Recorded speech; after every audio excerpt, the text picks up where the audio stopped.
don't know if we're going. I'm gonna try this out, see what's going on. Oh, it says I am live here. Nobody's watching yet, from what I can tell, though. I don't know. How do I figure this out? One of these days, I will learn how my shit works. My channel. Cool chats. I don't see anybody in chats. 0 viewers. Cool. So, I'm just gonna hang out by myself for a little bit. Fuck around with some of this stuff. See if I can get this working. Docs. Chat. Nope. I just want the chat up. Okay. View docs. Stats? Nope. Didn't want that. Okay. Twitch stats? Cool. 0 viewers. I don't know if this means this is working or not. View. Oh man. Docs. Twitch activity feed. Cool. I don't know about that. How do I keep? I just want to keep that up. Well, doesn't seem to be a thing. Oh well.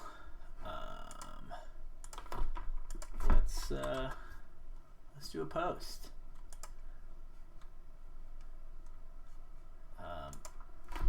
Still doesn't look like anyone's here. I hope, because it's real boring if you are.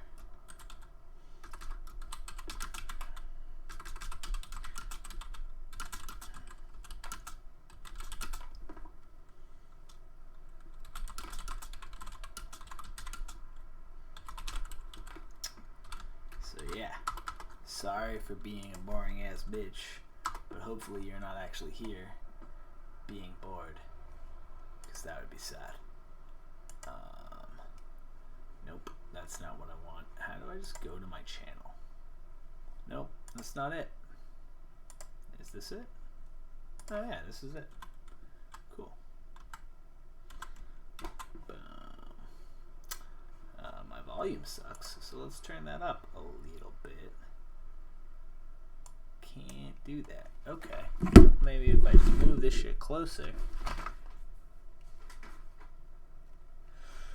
and talk with some fucking bass in my voice, that'll help.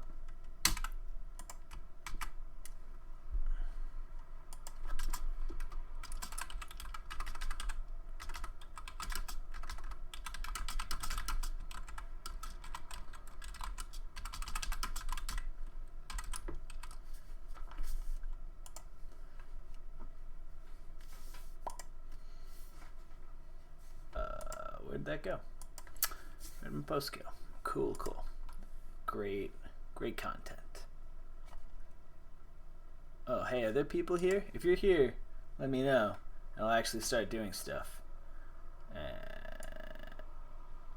If you're not here, don't. Oh, cool. Hi, Thorin. I lied. I'm not actually gonna start doing stuff yet, because I'm an asshole. Give me 2 seconds. Cool. Oh, more people are here. Why are so many people here all of a sudden? Alright, who we got? Chris. Who's Sablaski? Looks like Valis is here. Cool. Alright, let's do this shit. So first I'm going to go over this fight that Greg and I did yesterday. I haven't watched this yet, so I don't know really what happened beyond being in it. So what I want to talk about first is how you watch fights. So you should have some idea of what happens in the fight the first time you watch it. So theoretically, you were there, you saw it live, you've heard about it. If not, just watch it once through. Don't worry about anything else, just to get an idea of what happened. In this case, where I was there, so I'm just gonna do a second watch, really, or a second exposure to it, and I'm gonna be looking for moments that I want to look back at later. But this first time, I just want to go through and sort of pick out what I think happened. Apologies if you're hearing a bunch of motorcycles in the background over me. I don't know how good this mic is. So anyway, here we go. And we're going to start this fight. One thing to note is we're both super tired. We fought all day before this. So as we see, we're just feeling it out. This is the first time either of us did 3 minutes at 3 sets of 3 minutes. So I know I'm trying to go real slow to start it out. Greg looks like he doesn't want to do that. He just wants to come in. My initial attacks are real probing, so that's the thing I'm going to look for. If I'm actually setting it up or if I'm just kind of throwing wild. So that had a perfect opportunity to take him down, so we'll take a look at that and figure out why that didn't work.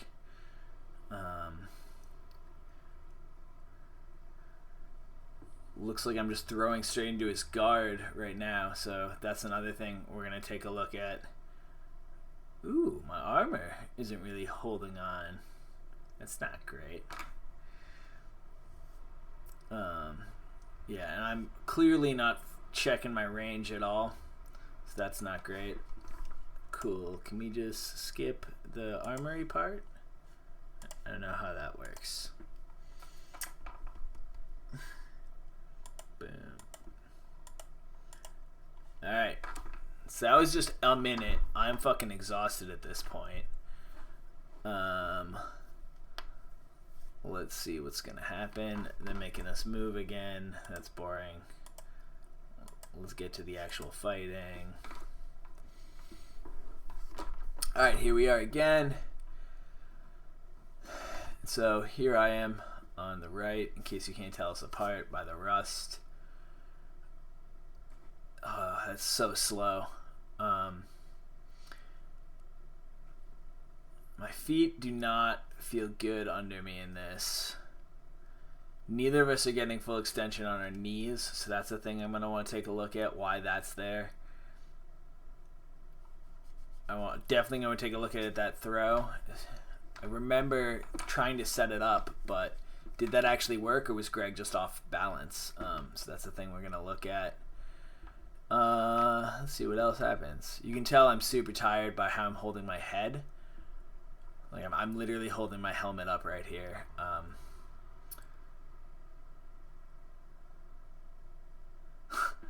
Trying some fancy sword work and failing. Greg's just straight attack works a lot better. I'm not moving. I'm just standing there taking abuse. I'm super tired. And it looks like I have a pattern of all my ducks are coming to the right. So that's the thing I'm going to want to focus on. Yeah. I'm not setting up that kick. Greg's just way more explosive than me right now. That's the big difference that I see, is that I'm just slow and not explosive. So cool. I'm so fucking tired. Alright, this was an ugly fight and really not one that I would normally do a breakdown on, but I haven't seen it. Josh is saying that Greg didn't respond to the throw at all. Yeah, I agree. Like that, it looked like that just kind of went off, and not actually because the throw was good.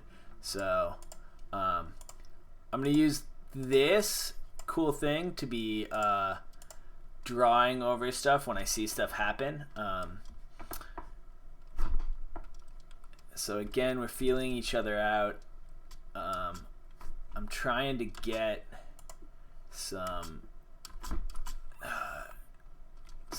movement going, but I'm not in my groove. You can see I do a crossover step right here. Oh man, I really wish this were on YouTube. That'd be so much better. Oh hey, I do have. Fuck, these controls suck. So yeah, right here we see I just cross over. I'm not really doing good footwork. I'm standing way too tall right here. You can see I'm leaning back. My knee is a little out over. I'm not doing shoulders over thighs over feet. So one of the things I'm really going to want to work on is just putting on my armor and doing footwork and stance, because that's clearly falling apart. And as Greg comes in, I just sort of freeze.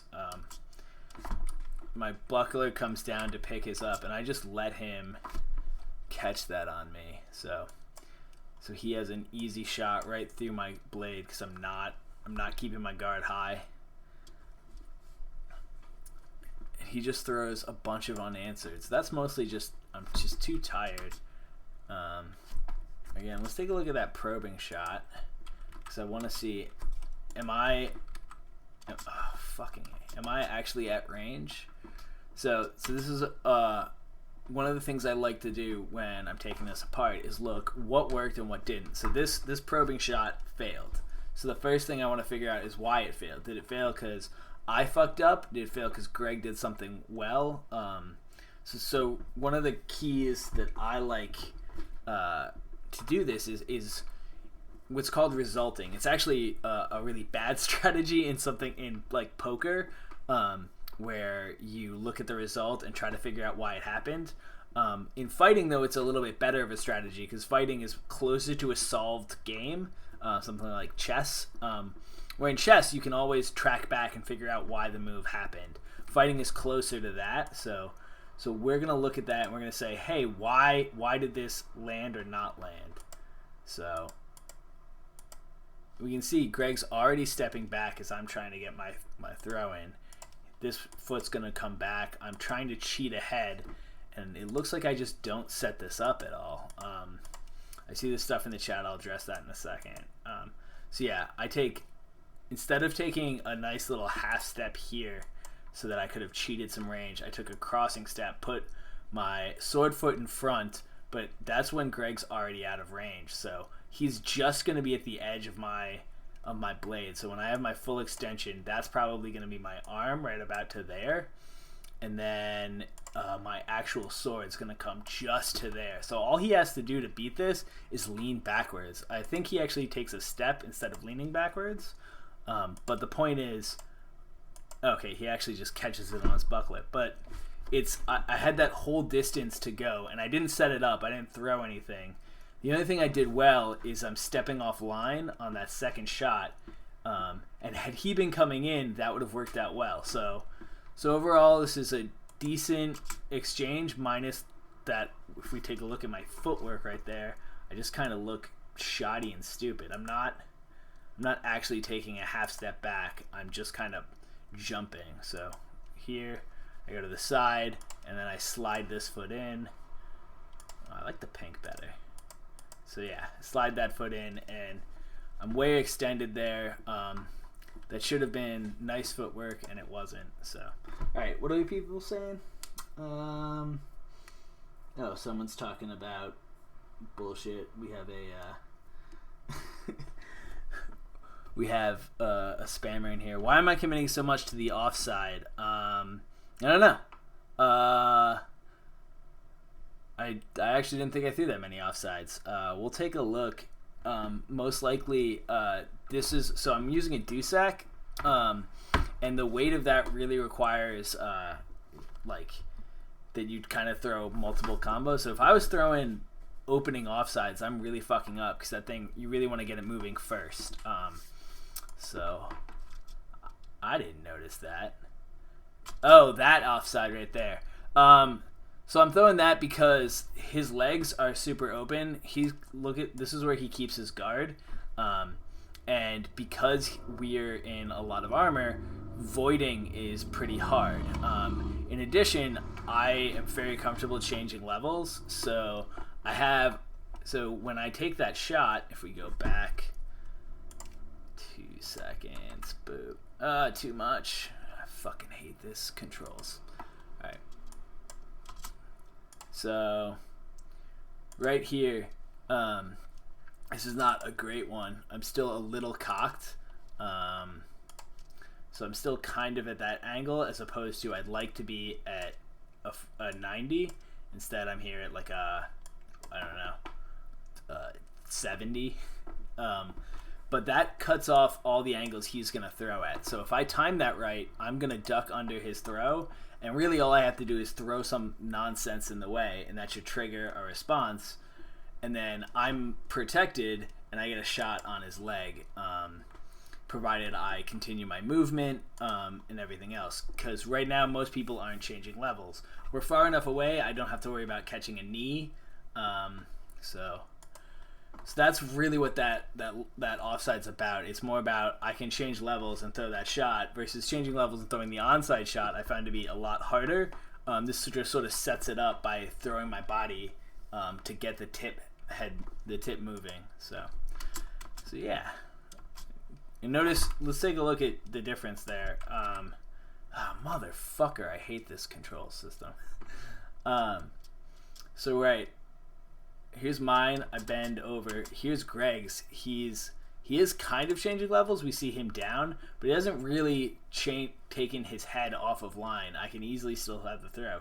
He's got his D here, but if I throw an offside, or even better, if that punch comes through, which is really what you want to do when someone is throwing their shot at you, particularly in a pro fight, you want to slide your punch in to counter at the same time. So if I were able to counter punch, which I'm not, I would take this step in and then throw that punch, because that's now an open slot. And if I'm trading a body blow from a sword, from a light falchion, for a heavy punch, this buckler that I'm using is like 10 pounds. Yeah, that buckler is going to win every time. We can actually see when I throw my first combo. So that shot kind of stuns him right there. That first heavy punch. Boom. He's actually a little, I watched when that hit, his eyes kind of went wide. So coming in, this is another thing I want to talk about real quick. Fuck this. So the shitty exit, my shitty shot, he throws a shot. So this punch, I'm way wide, right? I'm not landing with a straight arm, which is what you normally want to see in boxing. It's almost like more of a hook, and you can see I'm kind of coming up more like that actually. And that's going to come over his arm so that I'm landing, so that I go over his defense. And my whole body's coming into it. It's more of a Superman punch. I'm really extended on this. But what you don't see is my hips aren't fully turned. My heel's up, but my body isn't turned and my knee isn't turned. And part of the reason for that is I don't want to completely give up that side of my body like you would if you were throwing a real cross. And I'm also trying to, if you keep your arm tucked in tight to throw a straight jab, the armor is fighting you the whole time, so you really actually want to come out wide and try to swing around closer to a hook, more of an overhand. So that was actually decent. Hey, people are talking again.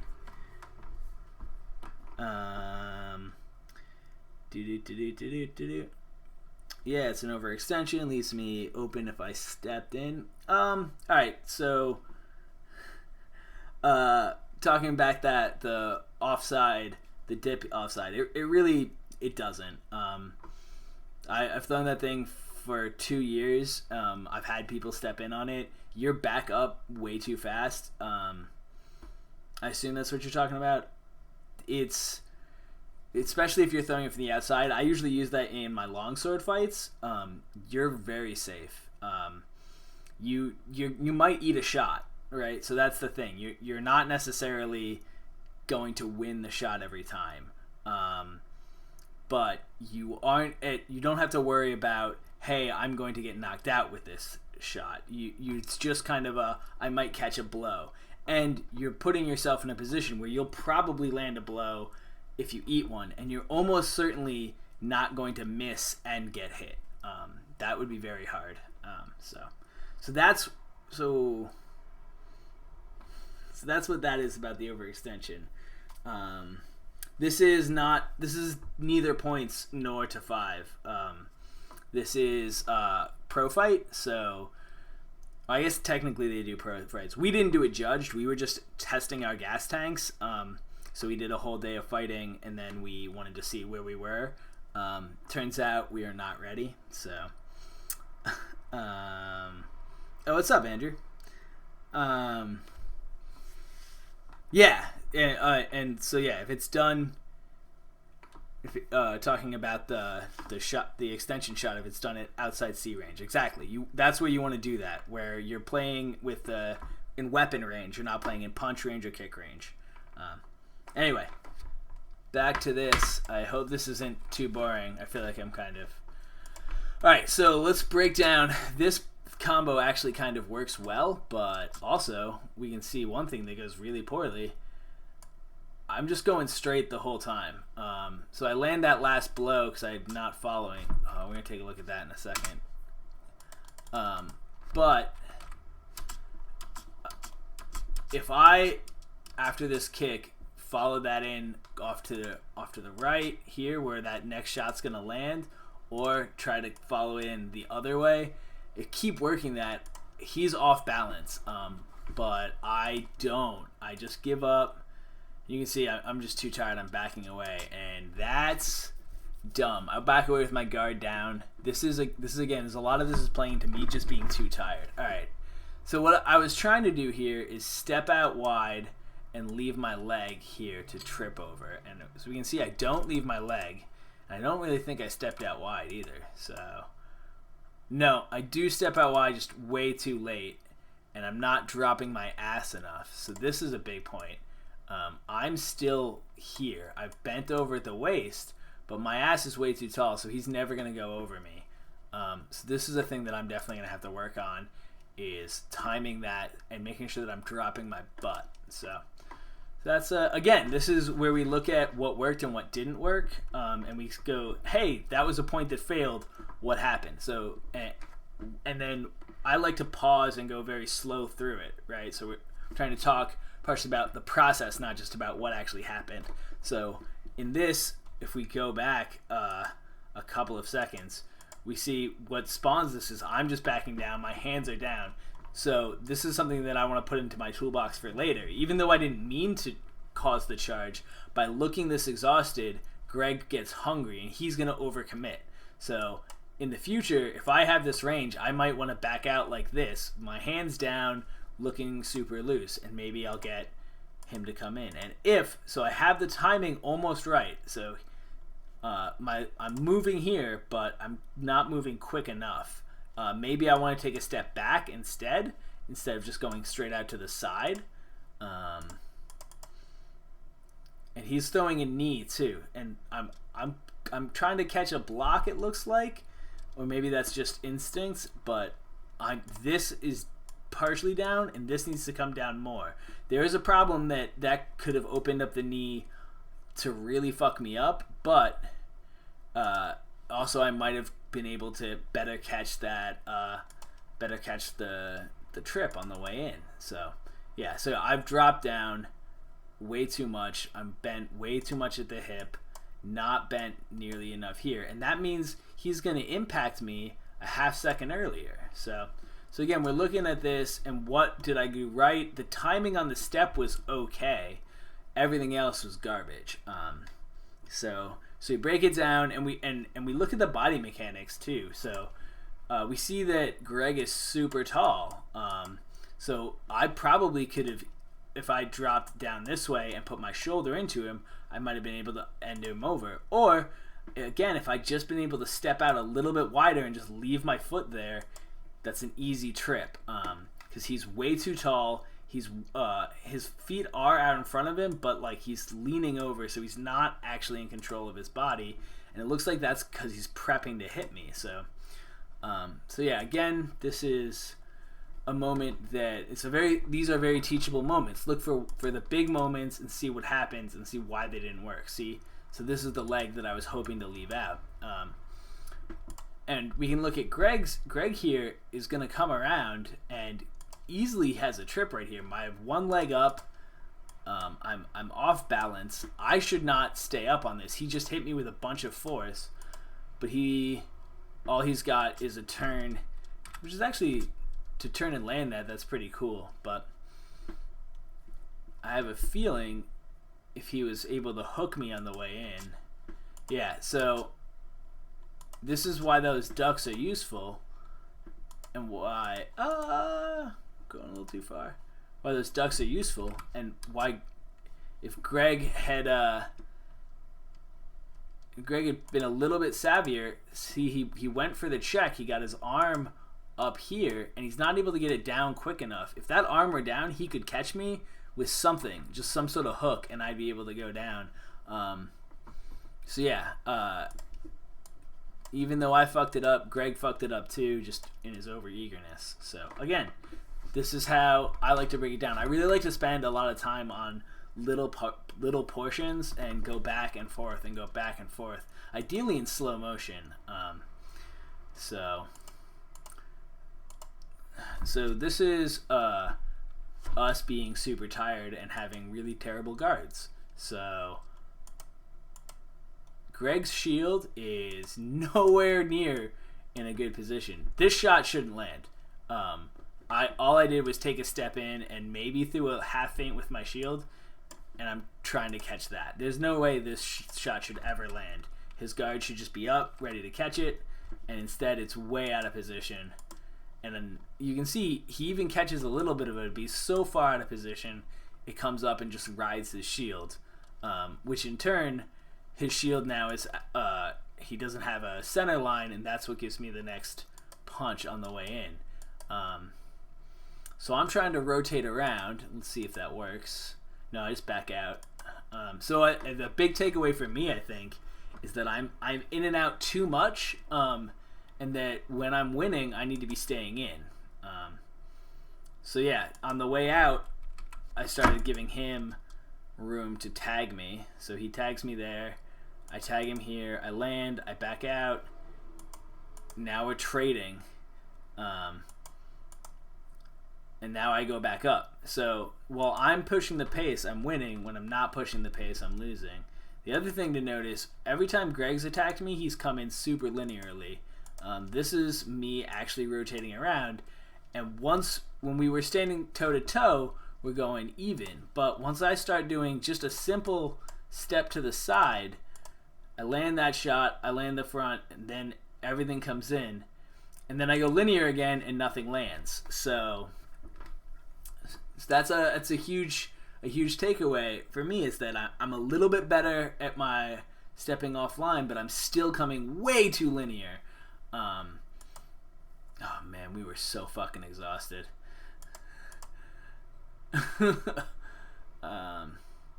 Trying to get knees, nothing good in there. This is the armor portion, so we're gonna skip ahead. Oh, people are talking. Are people talking? No. Yes. I know we're trying to affiliate, but Coventry is here to support. Sweet. Who's ever on for Coventry? It's a dope LARP that I play. Everyone should go play it if you're in the area, but I don't know if any of you are. But if you are, come up here, play Coventry. Anyway, back to this.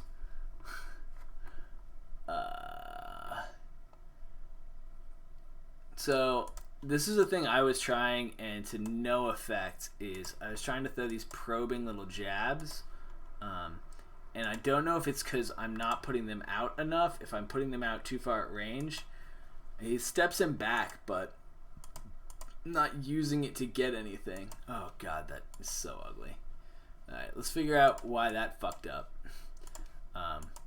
So part of it is I'm waiting this well. So I'm putting this out so that's going to disguise me taking the step with my back heel. But I have a feeling I don't actually take the setup step. Yeah. So this is when I should be moving the back heel this way, so it's already ready to go, and I'm not. Yeah. Take the step in. Yeah. And so I'm throwing this from... I'm way too extended. And this is actually... I'm landing an onside before I throw that. That should have been a punch to set up my spin.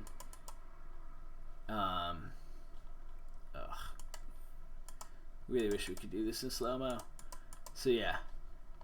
My footwork is garbage here. That foot lands way too close. And my sword arm is turned, so I'm not landing edge on. So yeah, that was just a garbage spin move. I'm super tired. Some garbage clinch work. So I'm trying to get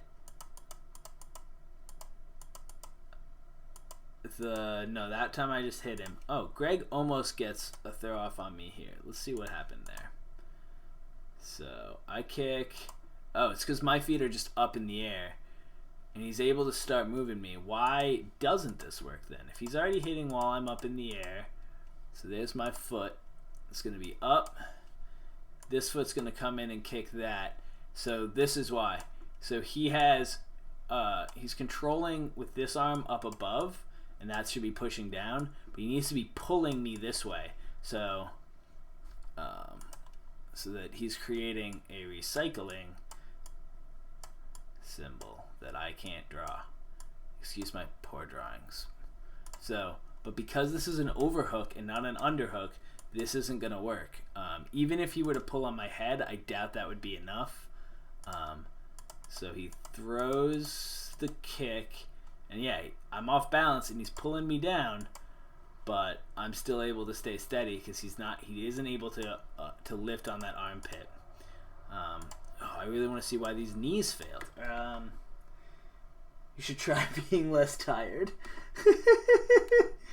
Yeah, that might work. We should have done the beers first. That would have helped. All right, so that knee looks like it's good, right? He's got the 90. He's up. You can see his hips are kind of angled forward, and that's right into my gut. So the only reason this doesn't fail is, again, his arm position. So he's not pulling me into it. Our armor is going to give us a lot of protection on those knees. And so without being able to sort of pull and force that armor to collapse around, it's not going to do anything. So even though that was a really...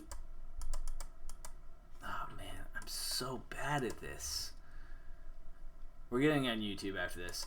Oh, and he also just taps it. You can see at the very end he gets the full extension, but he's not driving. He just throws it up. Same with me. I can't really show you here, but hopefully you saw those knees just come up. There might be the extension, but we're not really driving. We're not committed to them. So it's not going to do it. Ugly duck. So, all right. Cool, the throw. So here I'm looking to see if he's off balance, and so that step is probably what made me key to this leg, I hope. You can actually see my face. I'm looking down at it, or my helm. Sorry, you can't see my face for shit. So I definitely saw the leg. The step looks okay. This arm does not look as deep as I'd like it to be. I'd like this arm to be a little deeper, maybe back there. And this arm's going to try to pull. I still don't know how I feel about pulling an armor. I think that's a big boy move. I just don't think I'm going to have the strength for it. But maybe I just don't have the technique yet. Otherwise, I think my hips are good. The leg looks like it's coming down good. Let's see. So I don't get my leg planted, and I drive it into his knee. So A, that's illegal. And B, if this was going to really work, if I was really going to destabilize him, I feel like this would have to be down so that I could pop my hips into his. And I still don't think that would really be able to work. I almost think I want to put my foot there if I want to pop it in. So this isn't really going to work as a reap or as a hip toss, but there's just enough momentum from my step, really, that's bringing him over, and it's his own armor pulling him down more than anything else. Greg just tired and not used to being in armor anymore. And then that was to indicate that I was going to hit him if we were actually in a pro fight. Alright. What? Do.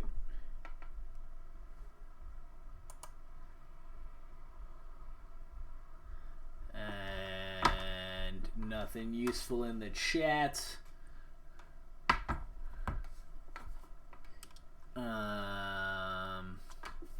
We're super tired. Oh god, that was way uglier than I thought it was.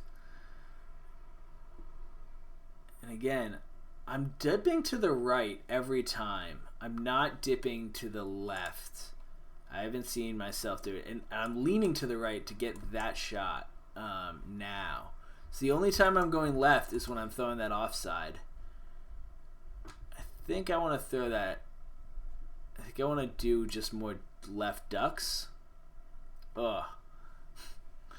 Again, I don't have any fucking energy. There's nothing good in here. Alright, cool. Oh, hey, we did have these on YouTube. Alright, so that was that. That was ugly as shit. I want to watch something a little bit better. I hope you guys do too, because gross.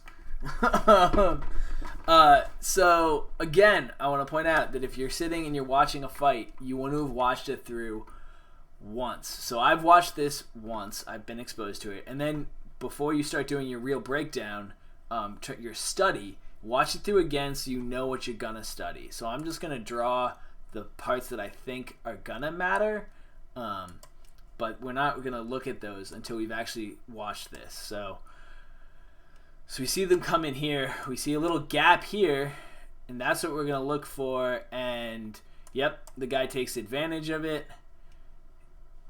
Great knockdown there. We see a team up on this side.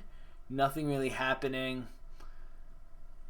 So why were they not able to take advantage might be something we want to look at. That drop didn't look like we can see anything there, so we're going to probably ignore that. We may want to see why this was stalled out, but I don't know if that's actually going to be worth looking into.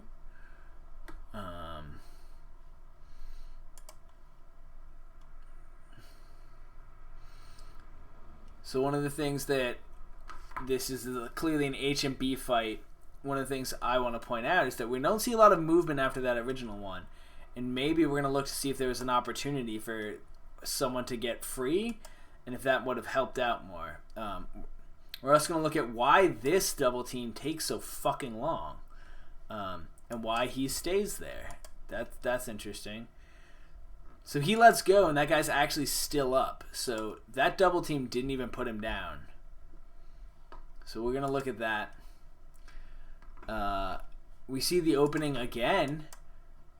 So, and why they caught it this time, we'll take a look at that. We have two guys into the backfield, but again, not much movement. One or two crossing runs, that's it. So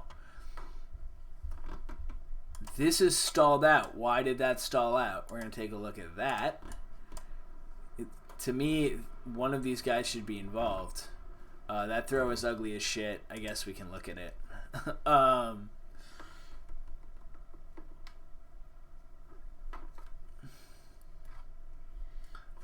So,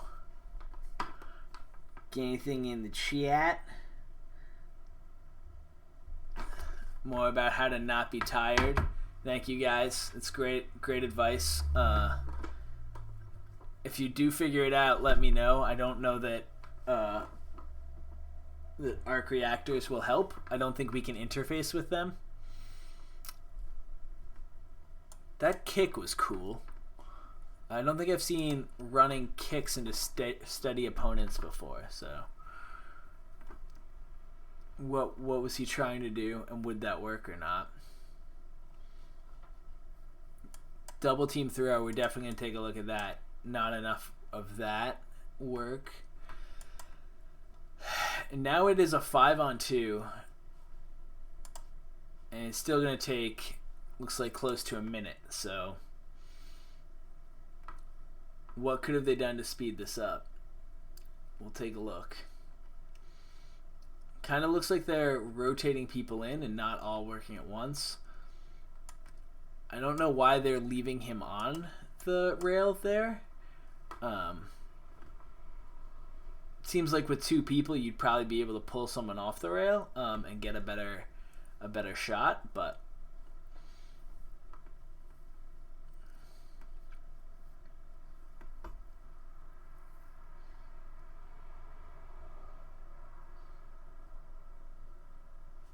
they call stop fight, and it's never clear why. All right, cool.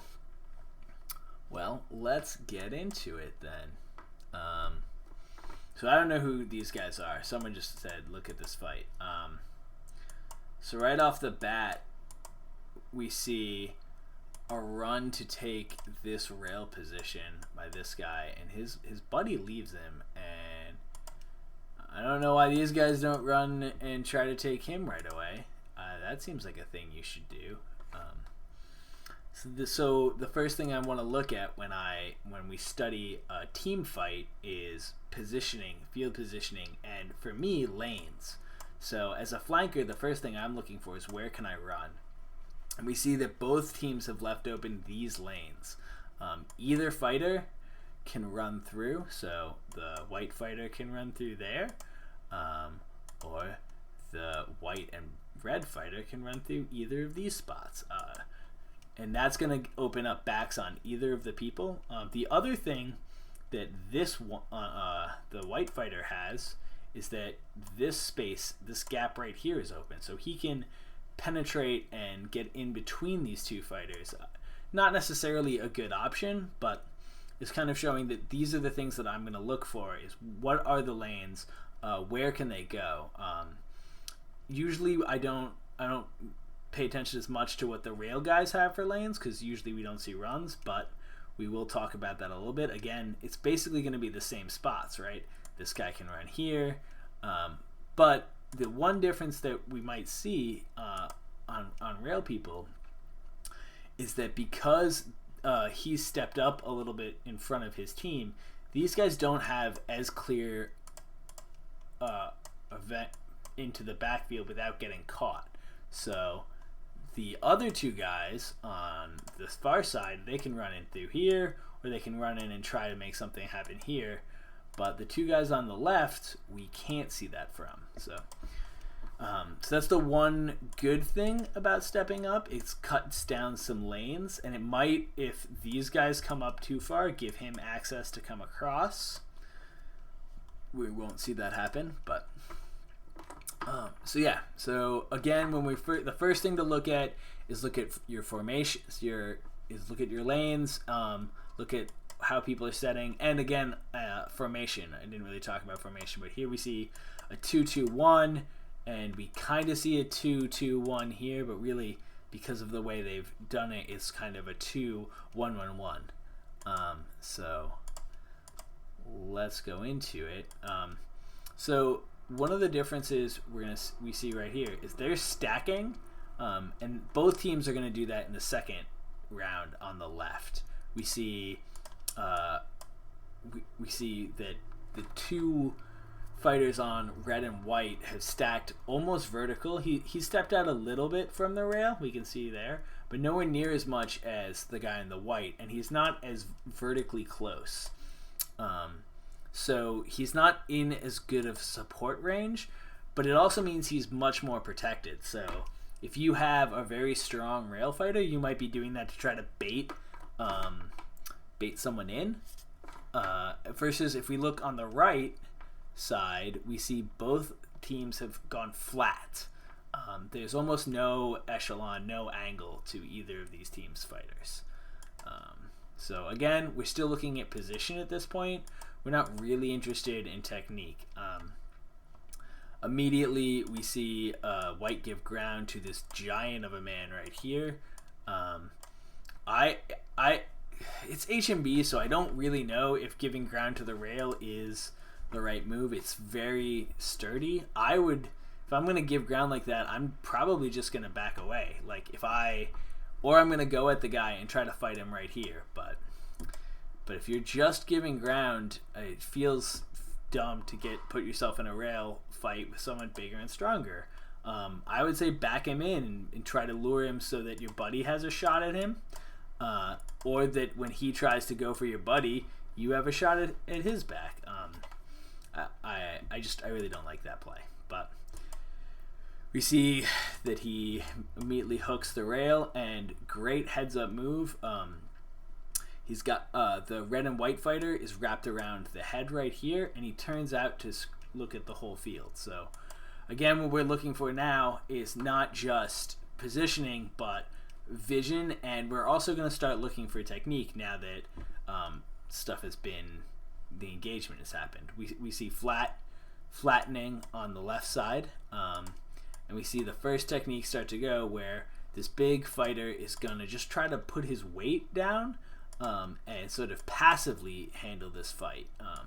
It's a good move if you're a big guy. It probably won't get you much of a takedown, but allows him to see to the open. This is the big move that we're looking for. So this guy in white just kind of drifts over, and it's nice because he gets some fights in, but he didn't go with any speed or any hurry. So he's not really helping his buddy out. Throws a couple punches and just stops looking. Guy in red gets the run, and he's going to come around and get a great shot at these guys' back. It's just a shitty play on whites and a great play on white and red. So the looping, it's not really a looping run even. This is it was more of just a flat run and then an angle. But that's key. He doesn't just turn and go back into these guys. This is going to give him the angle he needs for that takedown. So again, one of the things that we're looking for is why they work. So if we've studied fights at all, we've seen a lot of checks that don't work. So what makes this check work is the angle. So we go and we see he's coming in and he sets himself up. He comes almost to the rail so that he has that perfect vision. So that's what we're looking for. What gave him this check? And then we're also going to look, why is he staying on his feet? That's the other thing we see a lot, is people do a check and they fall down. So he does that hit, and now he braces, and look, he's braced into the other fighter as well. So no matter how light this first fighter had been, no matter what little amount of resistance he gave, the red and white fighter would have been okay. We can't really see where he hits that well. Maybe if we slow it down a little bit, we can. We're gonna try that. So let's try half speed. So he's catching him right at the shoulders, which is pretty much what we want. And he gets lucky in that the white fighter's already leaned over a little bit. And so that's going to help with that check a lot, so that the red and white fighter really gets to put extra power sort of over the guy's center of gravity. So that's great. He hits exactly where we want to hit. Pushes himself back. And he's immediately turned to face the white fighter, who I don't really know what the white fighter's doing at this point. He walked away from the fight that was happening here and doesn't get involved there. He he knew he was beat, but instead of continuing the fight he was in, he just sort of walks away and is kind of useless for a couple minutes. So I don't really know what's going on there. That's not heads up play. Trying to get in. And so maybe he was baiting to try and get... I didn't actually want to go full screen. To try and get this shot over here, but the scoop grab I don't like on the rail, which he's going to try to do. He's going to try to grab that guy's helmet and pull back. Because like most things on the rail, you're kind of... The guy has an extra leg. He's pulling himself up, so... Even though he manages to get the back, the first fighter is going to be able to stay up for a little bit, and the guy on the red and white is going to be able to come through and help his buddy out. So now he's given up his own back, and he has to turn to fight him. So I don't know. I don't really like that play. Can't really see what that drop was. We could try to slow it down. I don't think it's worth it.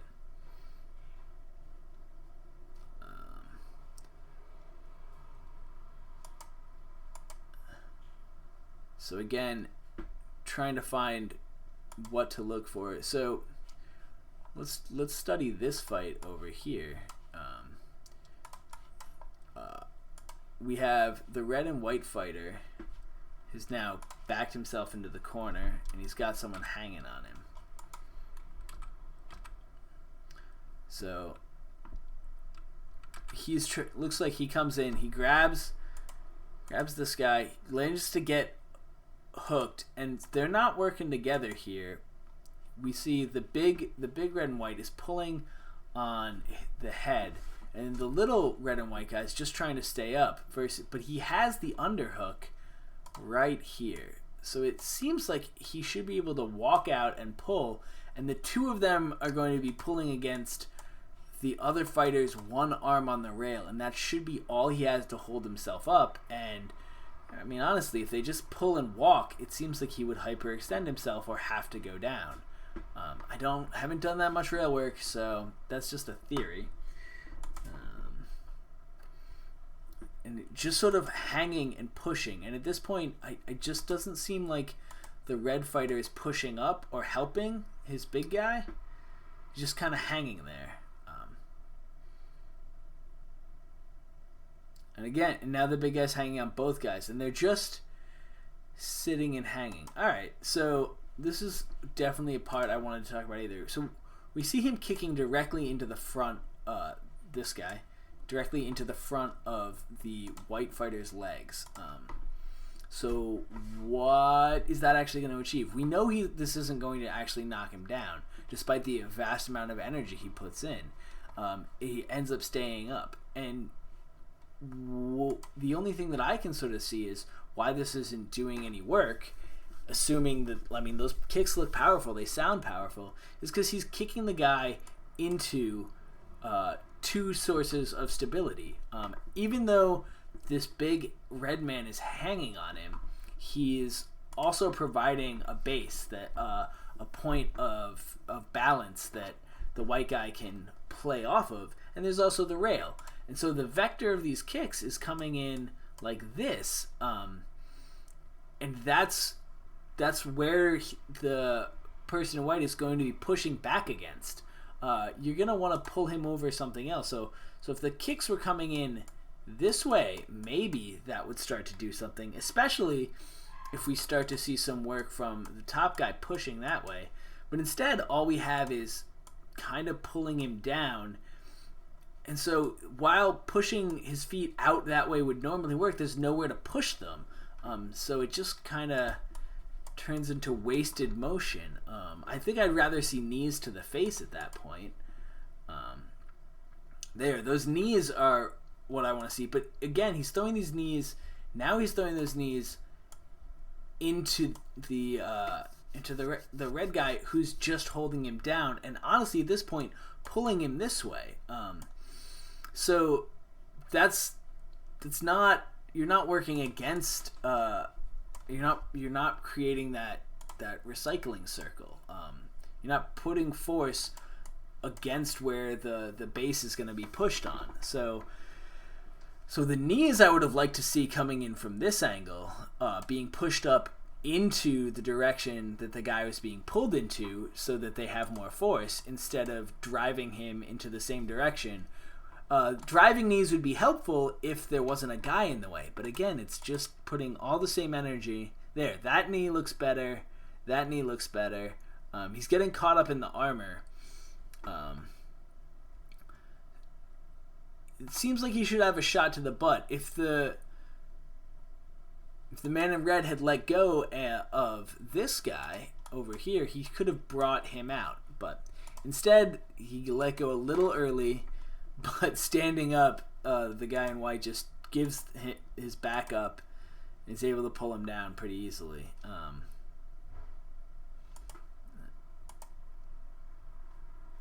I don't know what happens on the far side over there. I don't know if you guys saw that, but this guy's going to throw his gauntlet down in a rage.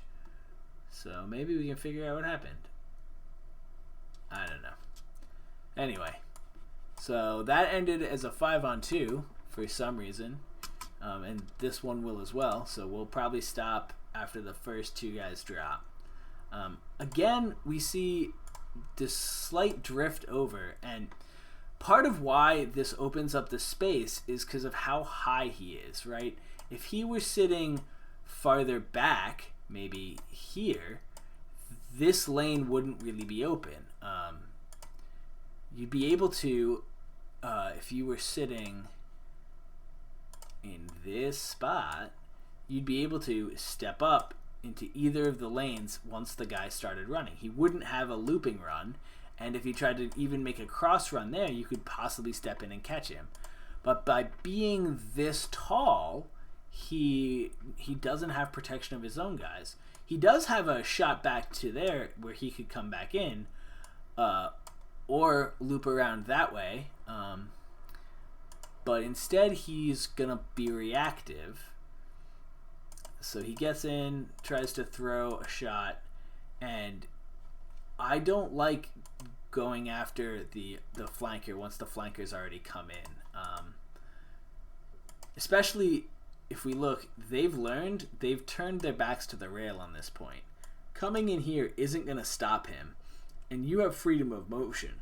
So make the same run. Get into their backfield and force them to react to you instead of reacting to him. But it's not what happens. They have a little dancey dance here. And then this guy has freedom of motion, and I want to see him come in here, and we'll see if he does that. Because again, we're looking for backs. Again, for process-wise, the same thing I'm looking for is, are people picking up the holes? Are people seeing the gaps? Now, as we watch them, what gaps open up? And we also look for what works and what doesn't. Why didn't the run work this time for the guy in red? Well, partially it didn't work because they were ready for it, but it also did work in that it pulled the white center out of position, and now the red player here has more options. He can come back and help his guy out here. He can come over here and try to get maybe a 3-on-1 on this guy because this guy's pulled himself out of the play and this guy's pulled himself out of the play. He can come and take this guy in the far corner. But basically, the red guy, while they weren't able to score on this play, they were still able to gain control of the field. I mean, just look, right?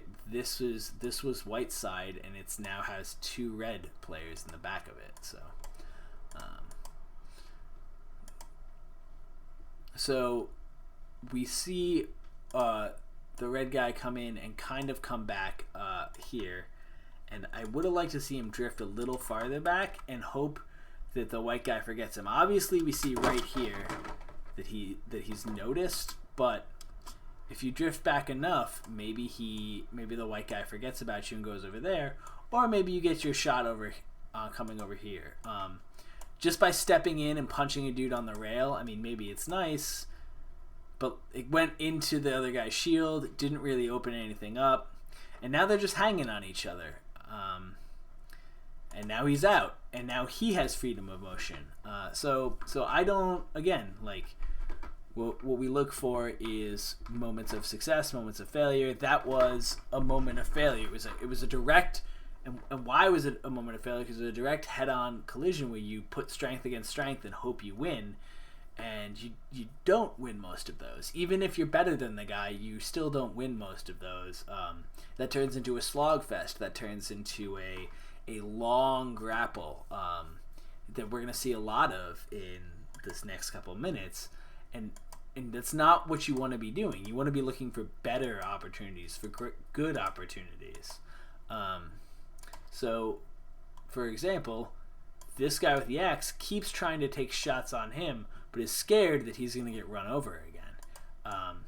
That's great. That it should let this guy be firing shots over there, but I don't think that's what we've been seeing. I've been mostly focused over here, so if we focus back over in this area, 0 shots fired. 0 shots fired. He's still not shooting. He's still not throwing. He's just standing there. So he has a perfect opportunity to start landing blows. He's safe. He has nothing to worry about, and yet the Axeman gets his first shot off anyway. Why is he throwing? Yeah. So this is just bad play. So this guy's free, and he's just gonna grab and toss, and well, if someone's gonna be that shitty, yeah, I guess just go for that. But instead of coming back in here and working this 2-on-1, come over here. These guys are giving you their backs, or they have to flatten out against the rail, and that's gonna stop this Axeman from doing anything. Not that he's doing much anyway, but like, don't give him any shots. So even if they react to you, it stops them from fighting the fight they want to fight. So I don't like coming back in here, and now we have another strength on strength battle. They're just trying to pull him down, and it's just, you can't just pull someone down with strength all the time. Obviously, it worked on that first one, but I like this. So this is what I don't see enough of. When I was watching Burn last week, I saw a lot of it, and more in HMB would be good. But I think too many people get hooked up on the rail. This fighter just says, "Fuck it." Instead of coming around here and trying to make this fight work, I'm gonna go find something better to do. And he sees some backs over in this direction. And he goes and tries to exploit them. Doesn't work that well, but what I would like to see after this, he lands this grab. I would have liked to see him do a flying knee or something instead of a grab. We've already talked about, I don't like the backward grab on the rail. Is come back over here. So flying knee in here, then come over here, flying knee there. They do get the takedown though, so maybe I don't know what the fuck I'm talking about. So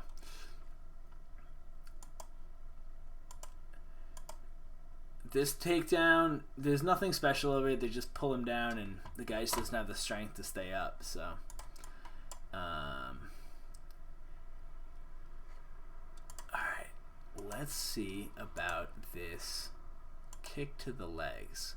Now, if this fighter here is able to grab an underhook on the arm on the rail, or maybe even just is pulling enough on his head, this might actually open something up, but it doesn't look like he really knocks the guy that much. So this kind of just goes into the same, when you check someone into the rail, yeah, he just doesn't move much. When you check someone into the rail, it doesn't really do anything. This is slightly better in that you're attacking a base, but he's still so stable. I hate running checks that deliver all of the vector into where the person was. That was slightly better into what the person is holding themselves against, so like a rail or a body. That's slightly better in that the kick pulls it a little bit that way, but without his buddy helping him out, I don't think it's going to do anything. And honestly, if you're going to kick, why aren't you kicking the back of the leg so his buddy can just push him over? A little push up top that way. But I don't know. I don't fight HMB, so maybe I don't know what the fuck I'm talking about. So he's throwing shots into the leg, is able to pull him down, and this, I believe, is a nice double takedown. Yeah, so this is the key detail here. As opposed to the last one, we could go over and talk about why it wasn't good, but hopefully you guys were able to see that. It was just they got the weight on top of the guy and just drove him down. There's nothing special here. Here the secondary fighter pushing on the back he's pushing on the back and pulling, and this guy's the primary fighter is also pulling, and they're taking this way, and the secondary fighter sneaks his leg in right there. So he's not even really going for a throw. He's just providing enough to stop the guy from stepping. Right here. There it is. So you can see the torque is actually coming from this fighter here. He was the one who torqued down, but he used the secondary fighter's leg to do it. And this is what we need to see more of in our 2-on-1s, is that one guy is doing the leg, is doing the destabilizing. It's basically acting like the hips, while the other guy uses his full power as a standing, his full power to be the upper body.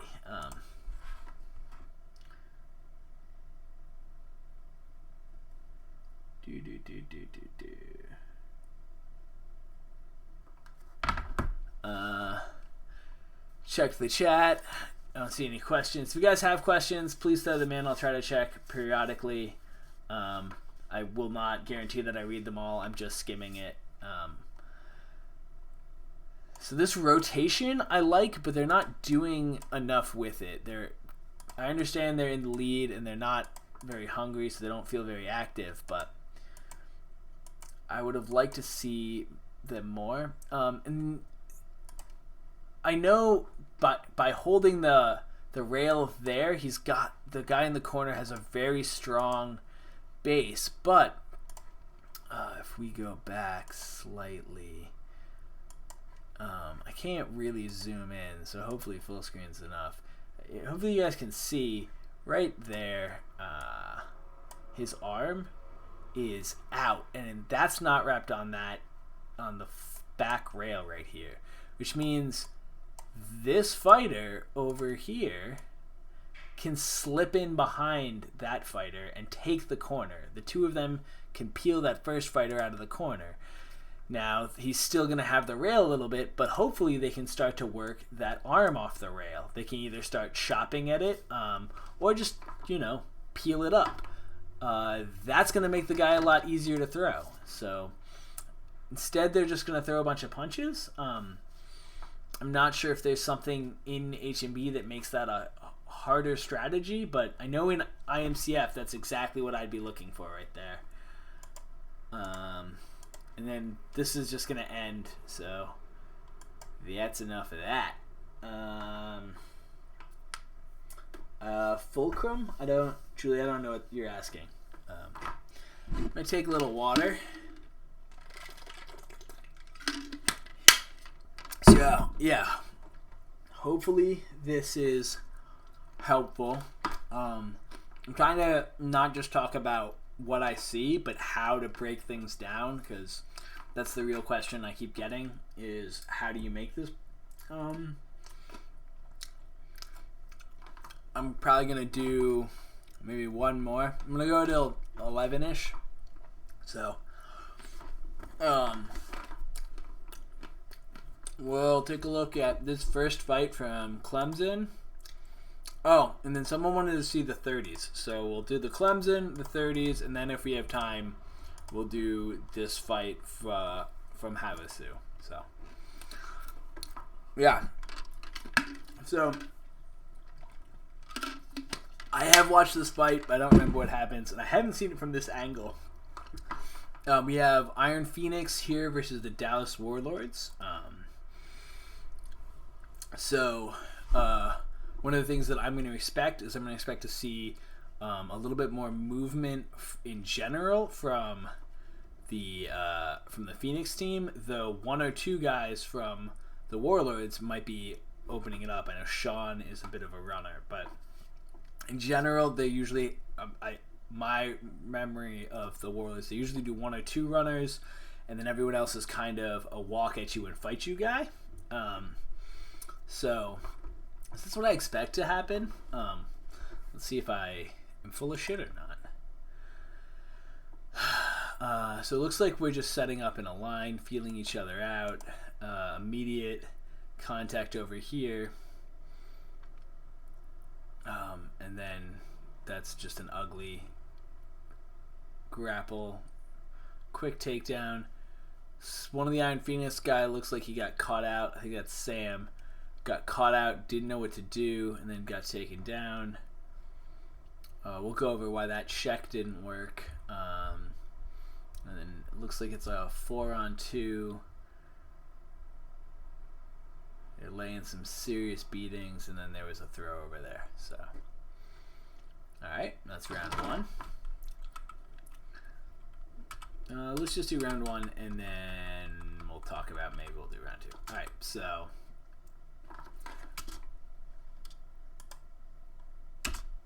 fuck. Why doesn't this? Alright, so again, first thing that we want to look at is formation. So this field's pretty narrow, and both teams are going with pretty much a flat 5. Now I'm just covering my mouth, so show them 30s, boy. We'll get to the 30s. So anyway, I want to point out the difference here. The Dallas team has people hanging back, but it doesn't look like it's by choice, right? So we have this team here, and we have this team here. We have the center man here. And while it's possible that this angle is meant to be, he's supposed to be supporting him, but a little bit back, so you're trying to go with an echelon thing. Because he's so far back from the rest of the line here, that fighter is just basically out of the fight. And if you're gonna leave a man back in general, I would think you'd want to leave him in the middle so he has more places to go, or you would want to maybe be leaving a sprinter back there, and so kind of come out heavy and try to engage up in here, and so that they didn't see when the sprinter came in. But just leaving a guy back there, I think there's some miscommunication maybe, that they were going for a 2-1-2, and they just stepped up a little too fast. Versus Iron Phoenix is just going with the straight 5 across. They're almost in a perfect line. And now they're breaking up, and you see a little bit of the support here. And so this is my point about he's too far back. So I forget the fighter's name. I think it was like Kurt or something. But he's now engaged with 2 Iron Phoenix fighters by himself, which if that's your play is fine, but there's no way for them to take advantage of it. This fight is too far back to get engaged, and it hasn't opened up any lanes, right? So if John in the middle here wants to try and make this run, or maybe it's that Brett. I can't tell if that's Brett or John, but whoever that is in the middle, if they want to make that run, they have to come through through Iron Phoenix Center. And same, he can't make this run either. I mean, he can, but he can't make them very well. So there's nowhere really to go. He could drop back and try to open some space in here so this fighter could make a run across.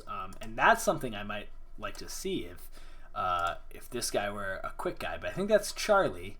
And Charlie is sturdy, but not quick. So he's running in to get involved, but it's just too late. And because of that, there's a little hesitance on this side over here, and there needs not to be. So the first thing we can look at is that this is where the first takedowns happen. This is where the first engagement is on, and one of the things that I love to look at is numbers, right? So whoever the middle is, I I don't know. I think this is Colin. I think this might be Creedikin. I don't know their team. I'm going to stop pretending I do. But that's Sam, it looks like, based on the feather. So Sam has drifted over to the middle, or Colin has drifted up. I'm not sure who's drifted away from who.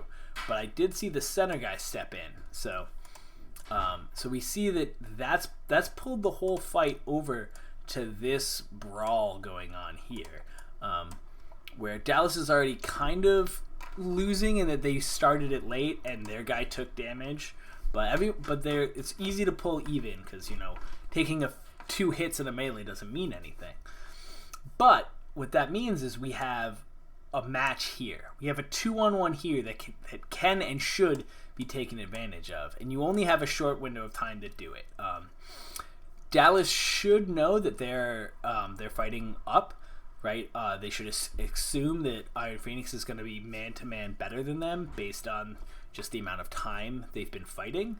So they need to take advantage of that while they have it. So I want to see this happen. I want to see them both plunge into that guy, and either I think that might be Brett. So either Brett or whoever this is peel off right afterwards, or try to get the quick takedown. But this hesitancy when they're already kind of losing a fight on the left, and they know that they're likely to lose individual man fights. So that's a problem for me. So it's a problem for me in general, and it's definitely a problem for me when you know you're losing man fights. So take advantage of this, especially if whoever this is can sort of step in and oogie boogie these guys. Anyway, what I'm looking for is, where do we see 2-on-1s? Where do we see 3-on-2s? How can you take advantage of it? How do you are you blocking your buddy's access? Or are you supporting your buddy's access? Neither of these guys are flat against the rail. If he steps in flat to the rail, it gives his guy better access. They can set a line and both have shots on him without being in range of Sam. So they're still too hesitant. Oh no, that's Brennan. And by now there's a takedown over here. So that's what I was talking about, that man advantage. Let's see if we can see if that's anything in that takedown worth exploring. Probably not from this angle. It just looks like he might... Oh god, I went way too fast. Looks like he might just overcharge. Comes in. Nope. I don't know if he's going for a single or he's just forced over.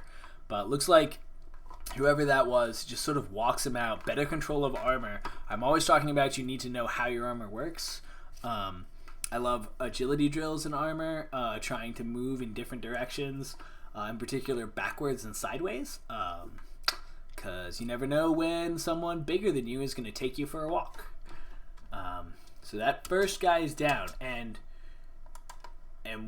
the center, for lack of a better term, the hinge, I've called them before, the guard, whatever the fuck you want to call that guy in the middle, John, has not moved, has not got involved, and hasn't put himself in a good position to get involved.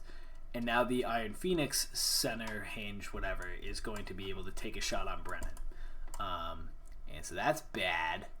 So that's mistake number 2. I'm not really sure there's anything particularly good that Iron Phoenix is doing.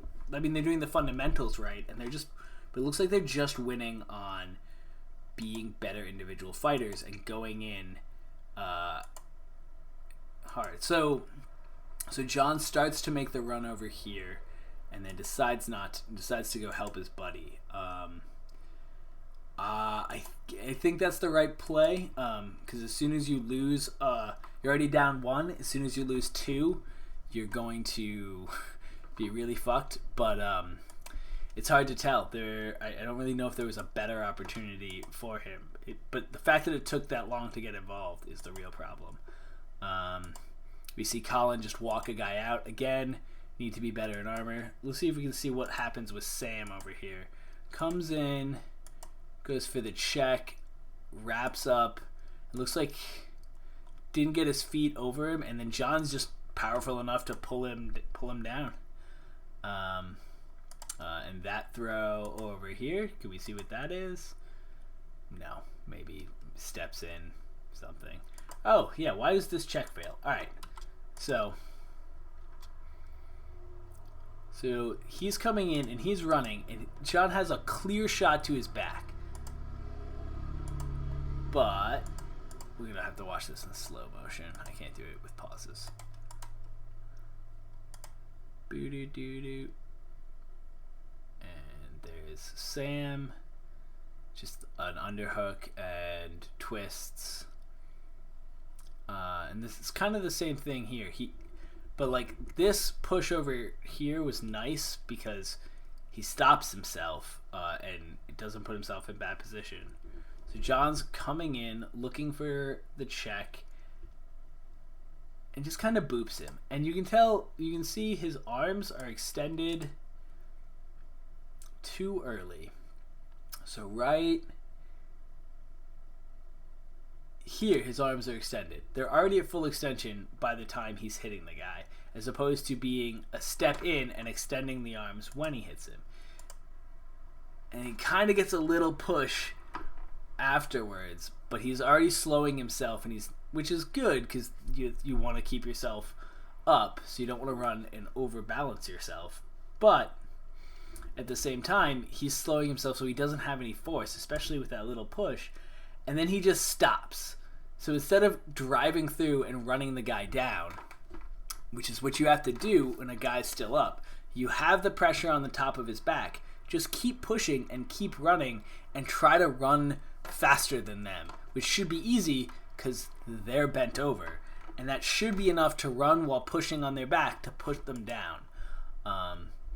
John doesn't. Finally manages to get his axe over the top, but it's not going to be enough. One of these guys is just going to get tossed. We see some axe work. Is there anything we can tell about the axe work? No, just it's nice.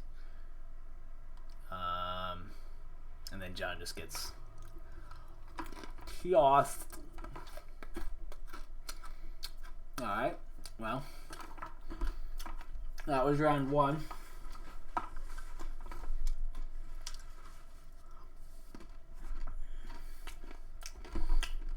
I don't know what the number pad shortcuts are. Shug. Hi, Turkey Scricky, whoever you are. I don't understand people's names, so. Oh, hey, we're fighting, and now we lose that round. Well, this would be the Executioners getting stopped by Ordo. So we're not going to do that, because we're going to pretend the Executioners never lose. Ever! Except they totally did there. But I've watched that a lot, so I don't need to watch it again. Though I do need to watch it from this angle, but not going to do that today. We're going to do the 30s instead, and then we're probably going to be done, because it's 10:50, and I'm an old man. So, this 30 on 30, it's HMB, so there's rail holding, which is fucking terrible. Blah, blah, blah, blah, blah, blah. Trying to get people on the field. Trying to get people on the field. Trying to get people on the field. Alright. So again, we're just going to do a watch through. We're going to talk about it. We're going to talk about how neither lines really addressed very well. They just kind of walk into each other. They're not tight, which makes sense because people don't get to train. It's hard to see that there's anything like units here. The French have kind of pushed in a little bubble here, and the U.S. had a bubble there. So it's not great support. That's going to leave an inside flank. USA fighters are getting to the backfield, but they're not. It's not hard to tell whether they're being pulled into the backfield or whether they're going in on purpose and getting support. They aren't getting support if they are. It's a suicide. That's gross. It's finally breaking up, and again we see a lot of rail hugging. We see some shoddy polearm work, and I want to see more 2- and 3-man teams running around knocking people down, and I'm not seeing that from either team. We are seeing them work together on the rails, but, you know, why aren't you guys running in pairs or triplets and then going, hey, here's a run we can make? Like, why are the French guys coming here and smashing that guy that's over there? That looks really painful. I don't want to be that guy.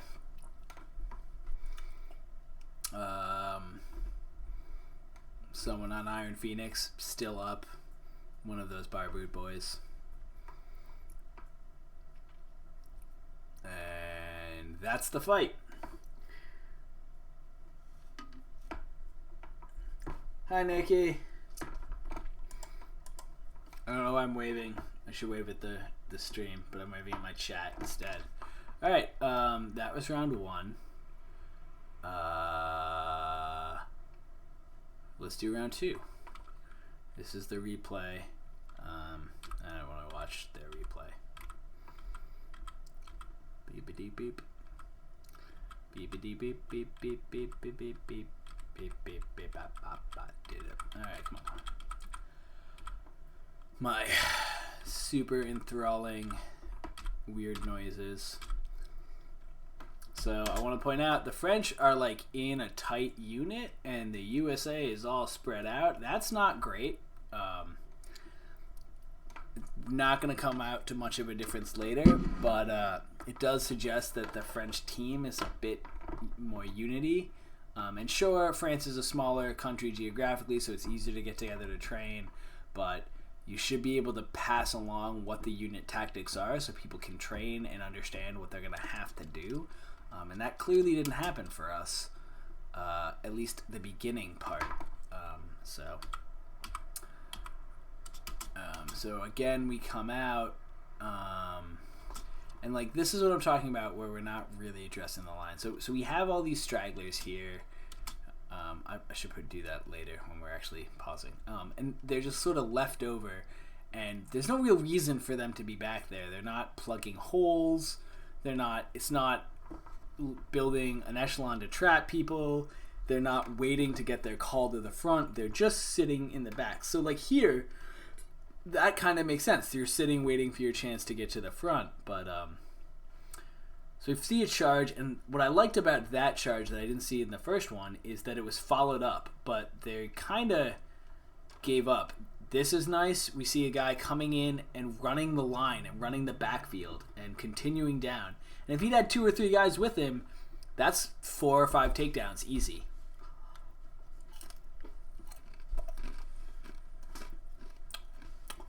Had on a swivel, didn't do it, got taken down. Nice dodge of a foot there.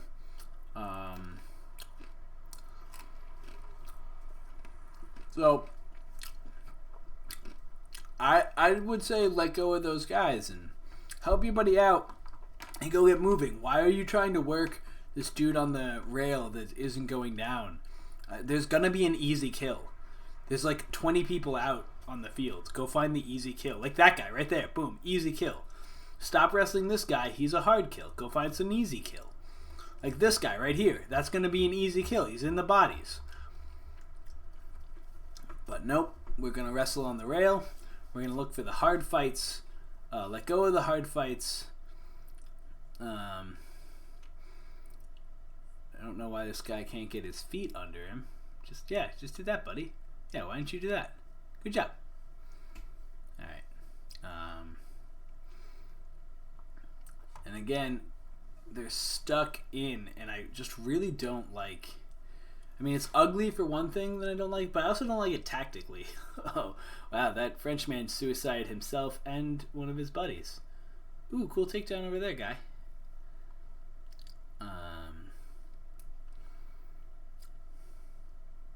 Ooh, one-hitter quitter, nice. Oh, nice. Good shots to the shoulder. That guy is going to be hurting later.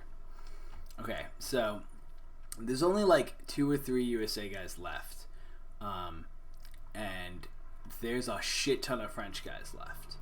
So what I wonder, again, this might just be my bias, but the USA guys are on the rails, and I mean, that was a nice takedown when he left the rails. So why doesn't he leave the rails again? He comes right back to them. I get that's where you can be stable, but that's also where your opponents get to be stable, and you need to come up with takedowns. The grind game is going to help the team with the most people. So get off of the rail. Go be in space and, try to do stuff. But they didn't, and that's how that went. Well, that's the fight. Let's go watch the first one and do some drawing on it.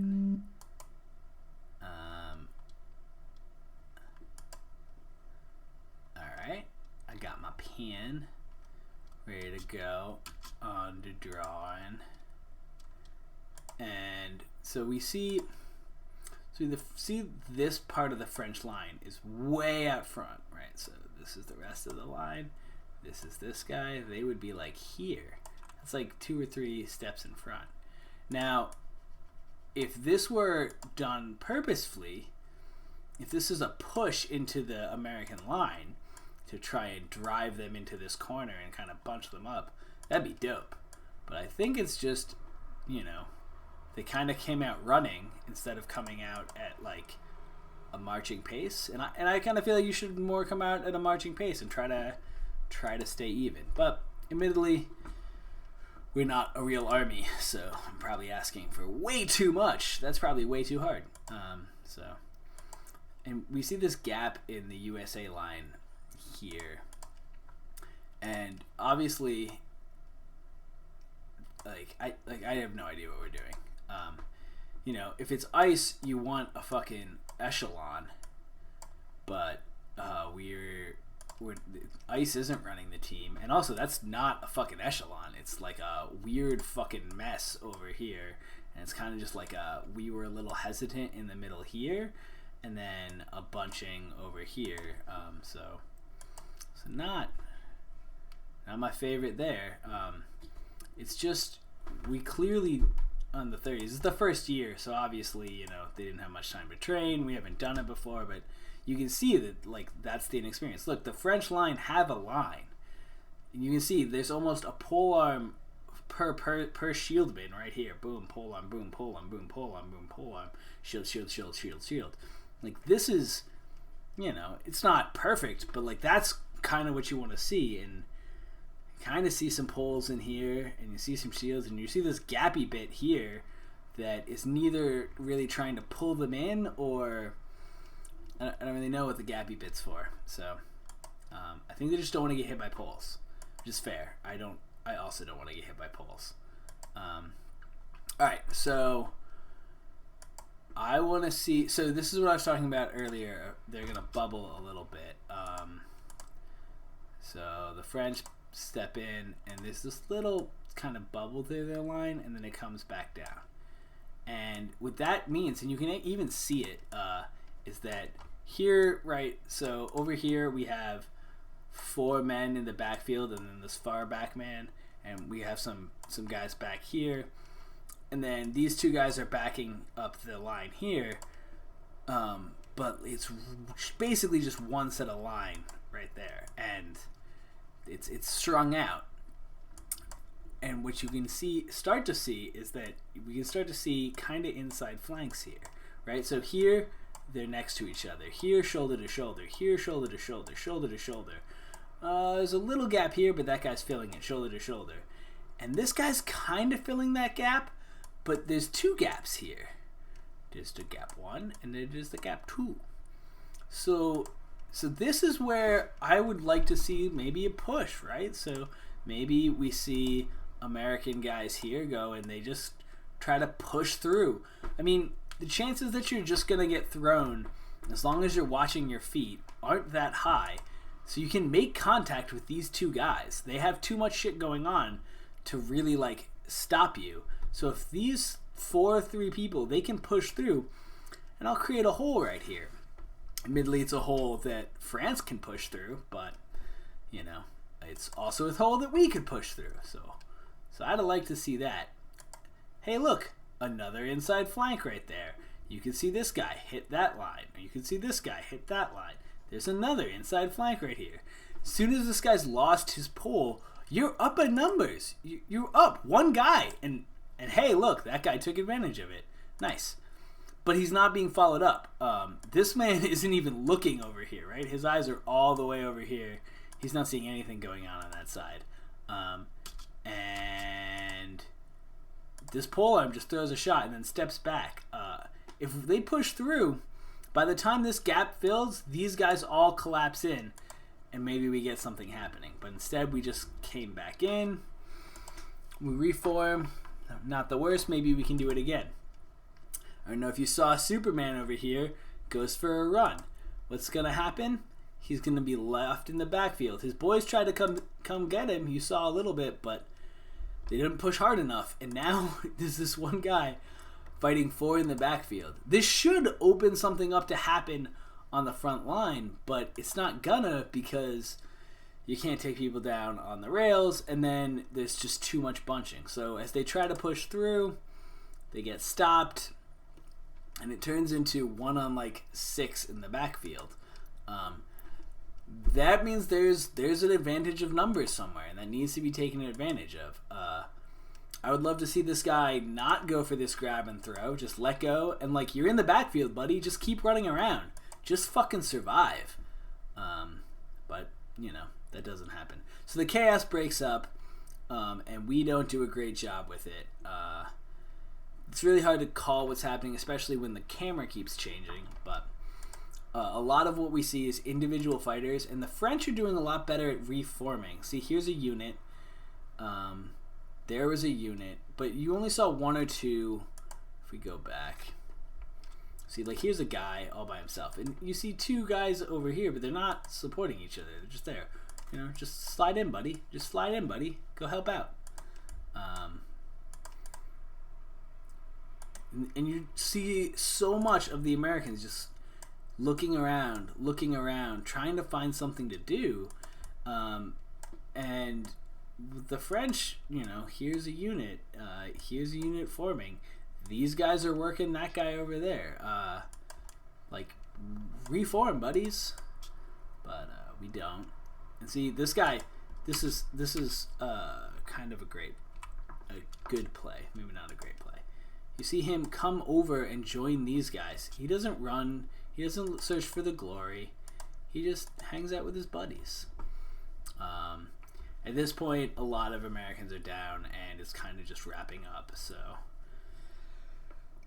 maybe there'll be something cool to look at in that, but I don't think there will be.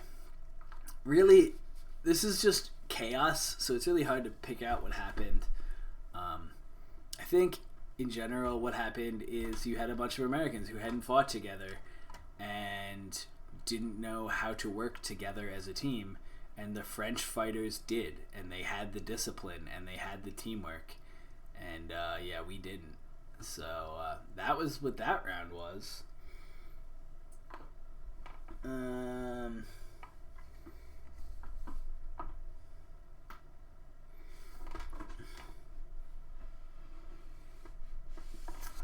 So yeah, this is the replay. I don't want to watch that. It's already past 11, so this is going to be the last thing we're going to do. We're going to do this round, and we're going to try to figure out why this round goes better for us. I don't know if you noticed, but in the last round it was something like 15-1, and this round is something like 5-3 or 6-3, or whatever they call the number at when you have multiple people up. So probably 9-3. I don't know how HMB works. All right. So we're already a little better in that this is way tighter. We still see some stragglers over here, but this group is pretty fucking tight. And by the time they get up, we're almost all in line. We have 2 guys, and they're almost in. So our line's already better. It looked flatter, too. So we weren't doing a shitty echelon, and we weren't doing a shitty line. We're just doing a line, which I like a lot better. Our poles aren't firing, neither are they. I'd like to see just some more action. There it is. And fire together. So this guy is about to fire a shot, and this guy should fire right after. And like that should just be obvious, because anytime you throw a shot, you should know it opens up something else, and that's what you're looking for. But if you don't even have to be the one to get that second shot, you're already have pulled them out of position.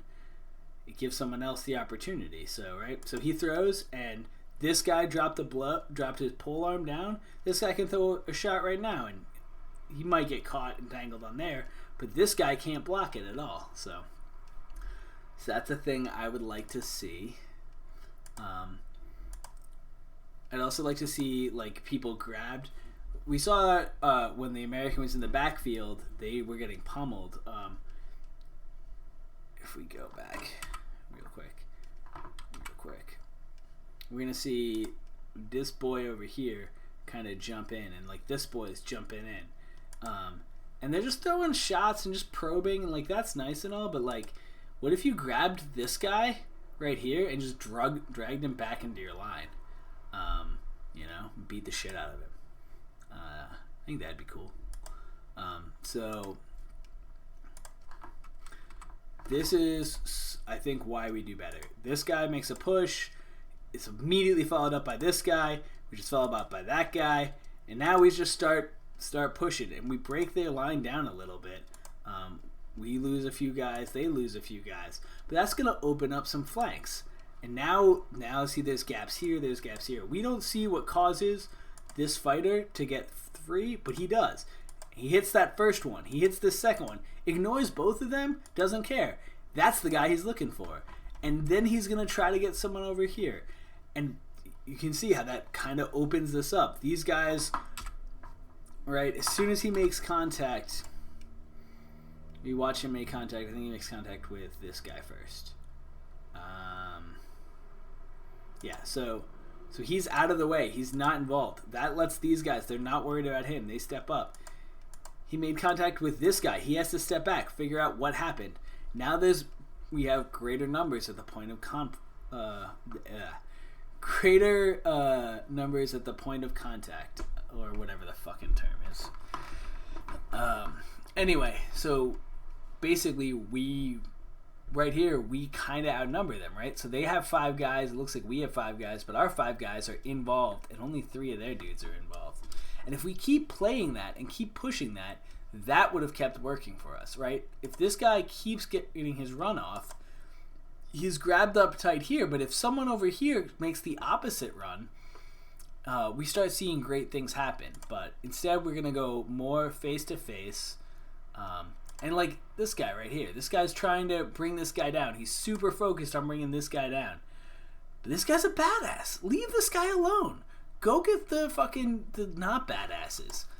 Beat up the idiots, right? And so that's what happens over here. We see 2 guys wrestling out in the open field, not paying attention. Boom! Quick check, one's down. Off to find something new. This fighter over here gets tangled up and isn't keeping his head up, and that's how the French get the takedown, right? So, and he's probably going to get this takedown too, because he's not looking either. We're too focused on getting these guys on the rail, and we're not looking for the easy takedowns. Get the easy takedowns, right? So he comes in, looks for a shot, doesn't see it. Free your buddy. Take these shots and tell your buddy to get out of there. Then hit this shot, get that buddy out of there, and go find someone else. Go hit this guy in the arm so he doesn't have a throw on your guy over here. Running away is okay too. Finding a better shot, but there's too much fighting on the rail, and there's too much let's just get this. Like get out, break out.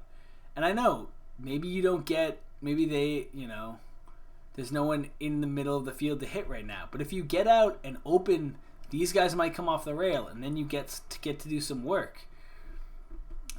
But instead, we're just doing this slog fest on the rail, and hoping that we're gonna get ahead, and we don't. They slowly beat us. And yeah, so like if this guy lets go and gets free, maybe this guy can go get free. And then this guy could come in and check this guy over some bodies. But yeah, in general, this is just oh, that was cool. Yeah, so the French get 2 easy cleans. This is exactly what I'm talking about. Guy's not paying attention, gets taken down. Like, look for, why aren't we taking these shots? Now he's not paying attention. This guy comes in, boom, kick to the back, easy takedown. That was cool. Whoever you are, buddy, good work. This is cool, but not for us. Bink, bye bye. And then this guy's shoulder is gonna hurt really bad for a while. Like that didn't look fun.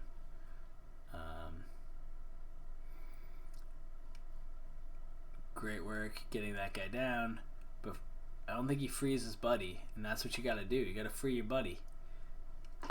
Yeah, we see the fighting over here. Yeah, and he does it because now it's a one-on-one. So they probably went for a takedown, got taken down instead. And now it's like a 6-on-3 or 6-on-2 or something, and we lose. And so that's that. It's 10:15. Way longer than I wanted to do this. Anything else in the chat? Not really. Shug, I gave you your 30-on-30. Yes, Sentient Cheese. Simply put, refuse the fight. Or Andrew, right? I think that's Andrew. So yeah. I think that's it. To sum up what I was saying on how to do this is watch the fight, figure out what happened, figure out the spots you want to look at, go to those spots, take your time, really slow them down, watch them a couple times, watch them in reverse, look at body position, look at setup, look at what happened to cause that. And try to really break down every aspect and look for things where you can get clear victory or failure, right? So clear success or failure, so you can be like, so you can know, this worked, why did this work? You won't always get right, there won't always be a lesson to learn, but it's more likely to have them. Sometimes you'll do something right and nothing good will happen, and sometimes you'll do something wrong and a good thing will happen. And we saw that today, right? Like the throw on Greg had nothing to do with me doing a good throw. Greg was just tired and out of position and just fell over. When we're doing melees, when you're breaking down melees, first try to look at the positioning and draw the lines. If you aren't used to doing lanes and you're not used to soccer or basketball or anything where you make cutting runs, actually draw out the lane that someone has to run so that you can see where everyone can possibly run, and what contacts they will make on the way. Look at empty space, and try to figure out where there's going to be 2-on-1s or where there could be 2-on-1s that aren't being taken advantage of. That's the biggest thing to look for in melees is you're not really looking for technique as much as field position and how did field position happen. So that's what I got. Thanks for tuning in if you did. If you didn't, fuck you. Yeah, peace out.